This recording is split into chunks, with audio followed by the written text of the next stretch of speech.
Hello, ಯಾರಿದ್ದೀರಪ್ಪ? ಹಾಂ ಹೇಳಿ sir, ಎಲ್ಲರೂ ಇದ್ದೀವಿ. ಹಾಂ, ಸರಿ. ಇವತ್ತು ನಾನು ಎಲ್ರಿಗೂ ಆಧಾರ್ ಕಾರ್ಡ್ ಮಾಡ್ಸೋಕ್ಕೆ ಅಂತ ಬಂದಿದ್ದೀನಿ. ಎಲ್ಲರೂ ಒಬ್ಬೊಬ್ಬರಾಗಿ ನಿಮ್ಮ ಹೆಸ್ರು ಏನೇನು ಅಂತ ಹೇಳ್ಬಿಡಿ. ಹಾಂ, ಫಸ್ಟ್ನೇವನೇ ನಿನ್ನ ಹೆಸ್ರು ಹೇಳು. ನಂದ. ಹ್ಞೂ, ನಿಂದೆ. ನಂದ. ನಿಂದೆ ಕಣಪ್ಪ. ನಿನ್ನ ಹೆಸ್ರು ಹೇಳು. ಅದೇ ನಂದ. ಈಗ ನಿನ್ನ ಹೆಸರು ನಂದ. ಹ್ಞೂ ಇದು ಒಂದು ಹೆಸ್ರ. ನೆಕ್ಸ್ಟು ನಿನ್ನ ಹೆಸ್ರೇನು? ನಿಂದ. ನಂದಲ್ಲ ಕಣೋ, ನಿಂದು. ನಿಂದ. ನಿನ್ನ ಹೆಸ್ರೇನು? ಅದೇ ನಿಂದ. ಈಗ ನಿನ್ನ ಹೆಸರು ನಿಂದ. ಎಂಥವ್ರ ಹತ್ರ ಸಿಗಕ್ಕಣ್ಣಪ್ಪ ನಾನು. ಸರಿ ಆಯ್ತು, ಕೊನೆಯವನೇ ನಿನ್ನ ಹೆಸ್ರೇನು? ನಿಂಗೇಕೆ? ನಾಯಿ, ಯಾವಾಗಲೂ ಹೇಳಿಲ್ವಾ ಆಧಾರ್ ಕಾರ್ಡ್ ಮಾಡ್ಸೋಕ್ಕೆ ಅಂತ? ನಿನ್ನ ಹೆಸ್ರು ಹೇಳು. ಅದೇ ನಿಂಗೇಕೆ. ಈಗ ನಿನ್ನ ಹೆಸರು ನಿಂಗೇಕೆ. ಯಾವಾಗಿಂದ ಎಲ್ಲರೂ ಸೇರ್ಕೊಂಡು ನಾಟಕ ಆಡ್ತಾ ಇದ್ದೀರಾ?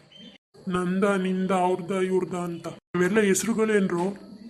ಸರ್, ಅವರೇ ಕರ್ಸ್ಬಿಡ್ಲಾ? ಯಾರೋ? ಸರ್, ಅದೇ ನಂದು, ಅವ್ರದ್ದು, ಇವ್ರದ್ದು. ಇವ್ರು ಯಾರಲ್ಲ ಇವರು?